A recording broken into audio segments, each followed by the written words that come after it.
Hi, my name is Beyza Kazan, and today I'm going to read you a story called The Warm Fuzzy Tale by Claude Steiner. I hope you enjoy it.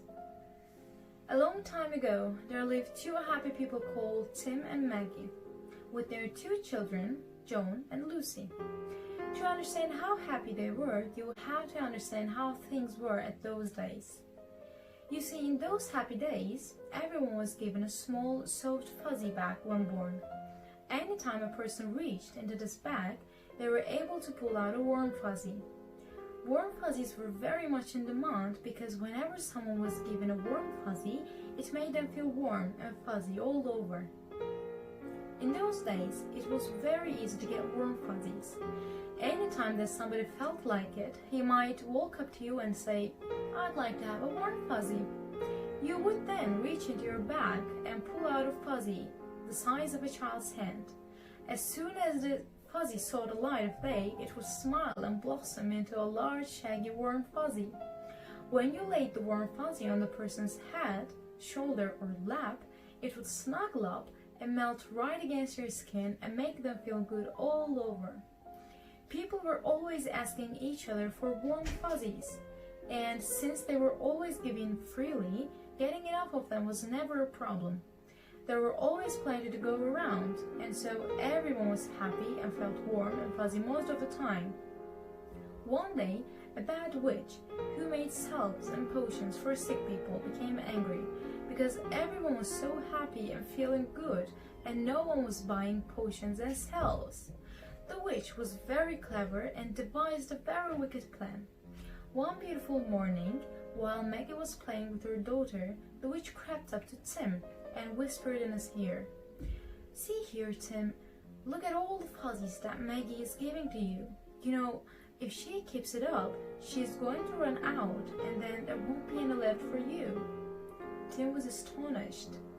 He turned to the witch and asked, "Do you mean to tell me that there isn't a warm fuzzy in our bag every time we reach into it?"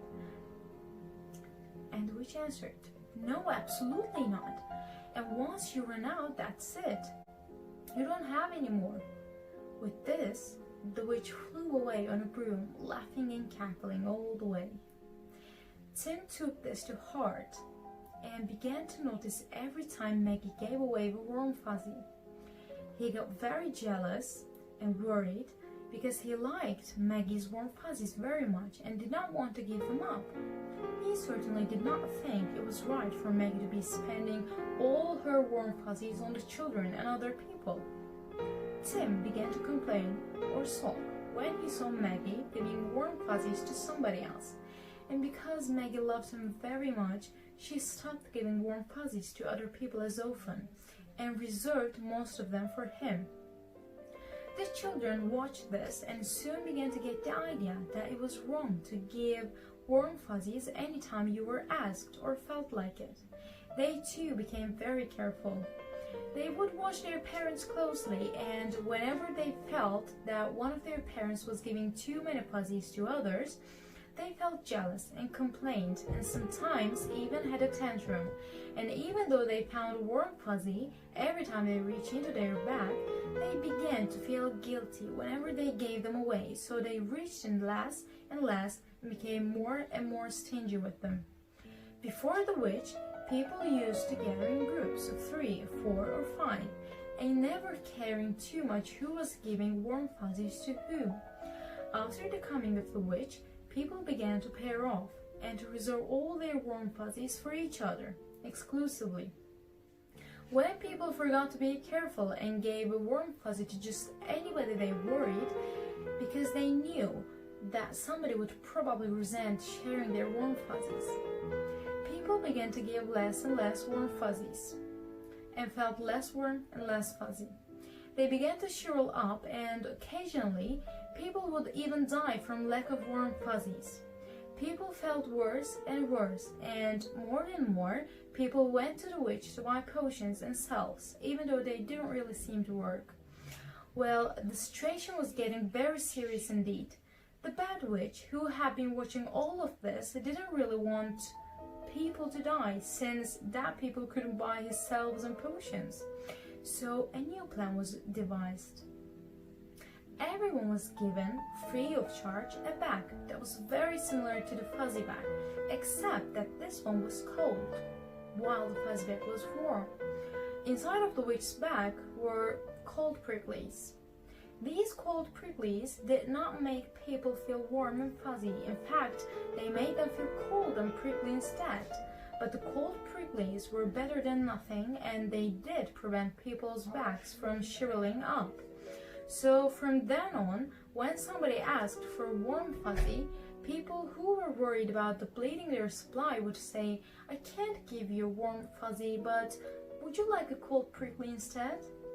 Sometimes two people would walk up to each other, thinking maybe they could get a warm fuzzy this time, but one of them would change his mind and they would wind up giving each other cold pricklies instead. So the end result was that people were not dying anymore, but a lot of people were very unhappy and feeling very cold and prickly instead. The situation got very complicated since the coming of the witch, because there were fewer and fewer warm fuzzies around, and warm fuzzies, which used to be free as air, became extremely valuable. This caused people to do all sorts of things in order to get warm fuzzies. People who could not find a generous partner had to buy their warm fuzzies and had to work long hours to earn the money. Some people became popular and got a lot of warm fuzzies without having to give any back. These people would then sell their warm fuzzies to people who were unpopular and needed them to feel that life was worth living.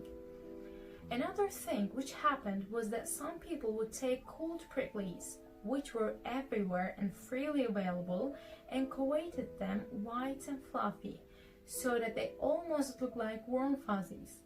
These fake warm fuzzies were really plastic fuzzies, and they caused additional problems. For instance, two or more people would get together and freely give each other plastic fuzzies. They expected to feel good, but they became a way of feeling bad instead. People got very confused, never realizing that their cold, prickly feelings were because they had been given a lot of plastic fuzzies. So the situation was very, very dismal, and it all started because of the coming of the witch, who made people believe that someday, when least expected, they might reach into their warm fuzzy bag and find no more. Not long ago, a young woman with big hips came to this unhappy land. She seemed not to have heard about the Bat Witch and was not worried about running out of warm fuzzies. She gave them out freely, and even when not asked. They called her the hip woman and disapproved of her because she was giving the children the idea that they should not worry about running out of warm fuzzies. The children liked her very much because they felt good around her, and they began to follow her example, giving out warm fuzzies whenever they felt like it. This made the grown-ups very worried. To protect the children from depleting their supplies of warm fuzzies, they passed a law. The law made it a criminal offense to give out warm fuzzies in a reckless manner or without a license. Many children, however, seemed not to care, and in spite of the law, they continued to give each other warm fuzzies whenever they felt like it, and always when asked. Because there were many, many children, almost as many as grown-ups, it began to look as if maybe they would have their way. As of now, it is hard to say what will happen. Will the grown-ups' law stop the recklessness of the children? Are the grown-ups going to join with the hip woman and the children in taking a chance that there will always be as many warm fuzzies as needed? Will they remember the days their children are trying to bring back when warm fuzzies were abundant because people gave them away freely? The struggle spread all over the land and is probably going on right where you live right now. If you want to, and I hope you do, you can join by freely giving and asking for warm fuzzies and being as loving and healthy as you can. I hope you enjoy it. Thank you.